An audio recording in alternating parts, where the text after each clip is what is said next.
confetti de landes et de sable posés sur la surface de l'océan, les Glénans comptent une dizaine d'îles. Plages de sable blanc, eau turquoise, les plaisanciers ont surnommé cette escale les Caraïbes bretonnes.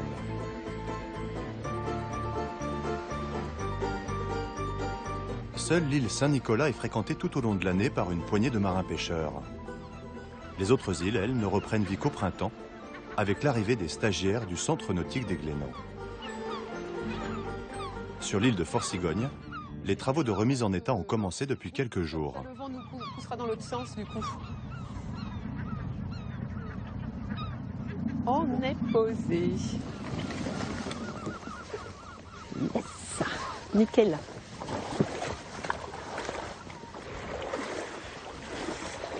J'ai cargué. Fort-Cigogne, en fait, par sa forme et puis surtout par cette tourelle, de terre, on la voit très bien. On se demande même des fois si c'est pas un sous-marin qui sort au milieu de l'archipel des Glénans. Donc tout le monde la repère aux îles, en fait. Tout le monde la connaît. Oui, bien. Ça va au niveau des goëles et tout ça? Ça va, il y a des endroits où on évite d'aller. Bah ouais. Il y a des endroits où on porte un petit casque de chantier aussi.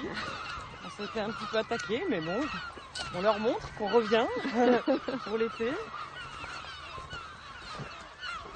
Juste avant l'été et l'arrivée des apprentis navigateurs, une poignée de moniteurs se lance dans un grand ménage de printemps. Il faut tout remettre en ordre après les mois d'hiver. Quand on est arrivé, les herbes les plus hautes me dépassaient moins. Et du coup, en termes de débroussaillage, là, on a eu un travail énorme cette année parce qu'on n'a pas eu la possibilité, notamment parce qu'il pleuvait beaucoup, de débroussailler avant que ça pousse vraiment. Et du coup, ça a poussé très très haut.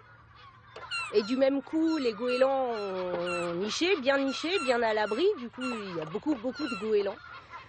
Et il faut parfois un petit peu lutter avec eux pour prendre du terrain. Ça va bien? Ça va, Alexandra? Ouais, et toi? Oui. Si tu cherches des bébés gouelles, c'est plutôt là-haut. Ouais. On monte là-haut, voir un peu, du coup, ça va... Oui.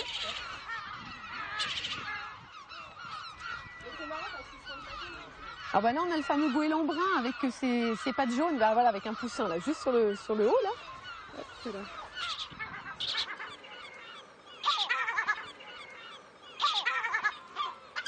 Quand on cohabite comme ça, dans un lieu comme Fort-Cigogne avec les oiseaux, c'est un petit peu de connaître les distances de fuite, un petit peu quand on voit que ça s'alarme, que ça commence à se battre entre eux, il vaut mieux qu'on s'écarte, parce qu'en fait, nous on se dit, ah bah oui, mais on pense que le poussin va tout de suite retrouver l'adulte, mais non, et le problème c'est qu'il risque d'être prédaté par un autre goéland à côté, par le voisin d'à côté, voilà, et servir de nourriture pour les poussins d'à côté. Fort-Cigogne se situe au cœur d'un environnement très fragile. La présence de l'homme y est donc tolérée à certaines conditions. La première étant de respecter les merveilles façonnées par la nature depuis des siècles. Ah, ce sable. Au Glénan, en fait, on a une algue calcaire qui s'appelle le merle, ou l'Ithotamium. Et du coup, cette algue-là, quand elle se décompose, elle donne plein de petits morceaux. Et qui fait que ce sable, en fait, est très clair. Alors, bien entendu, il y a le granit en décomposition, mais en plus, on a ces petits morceaux de merle qu'on retrouve dans les plages. Et donc, on va avoir des gros brins, et puis petit à petit, en fait, par l'érosion de l'algue, de son squelette calcaire, ça va s'affiner, et puis pour avoir comme ça sur les hautes plages, en fait, un sable qui est très très très fin, en fait. L'or des Glénans.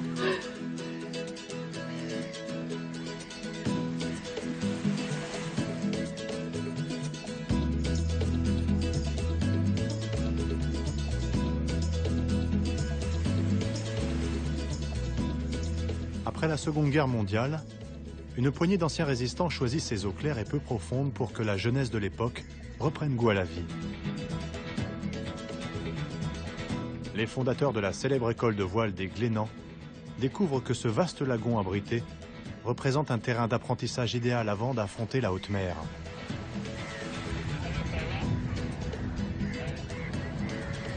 Chaque été, ils sont désormais des milliers à sillonner les environs.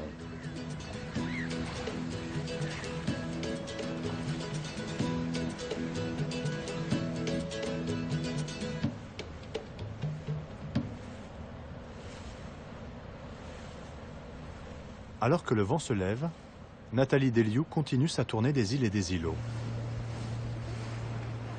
Avec une poignée de naturalistes, elle s'apprête à débarquer sur l'île de Saint-Nicolas.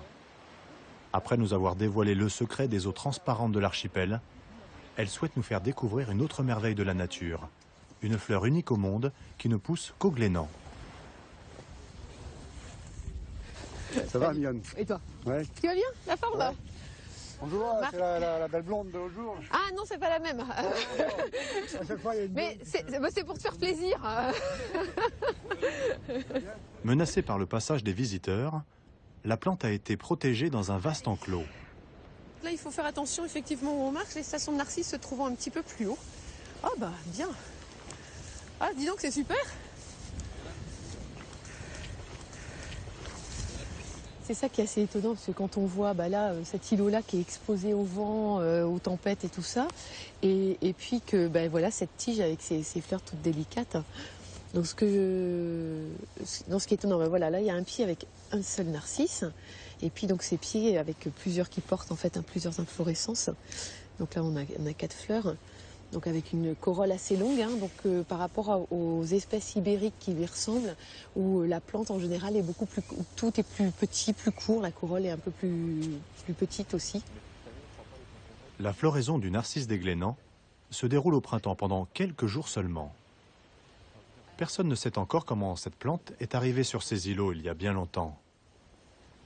Là, on est dans la réserve intégrale, la partie la plus protégée. Donc, c'est les 15 000 m² qui ont été protégés en 1974 quand la réserve naturelle a été créée.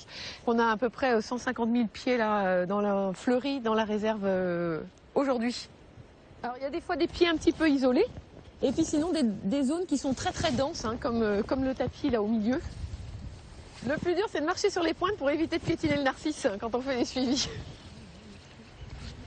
Comme le narcisse des Glénans est unique en France et n'est présent que dans l'archipel des Glénans, il y a toute une série de légendes ou d'histoires autour de son origine. Est-ce qu'il a été introduit par l'homme?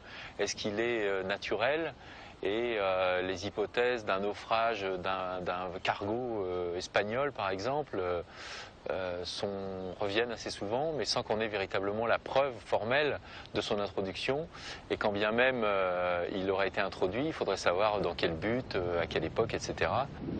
Mais pour le moment, on n'a pas de traces de naufrage avec une cargaison de narcisses, quoi.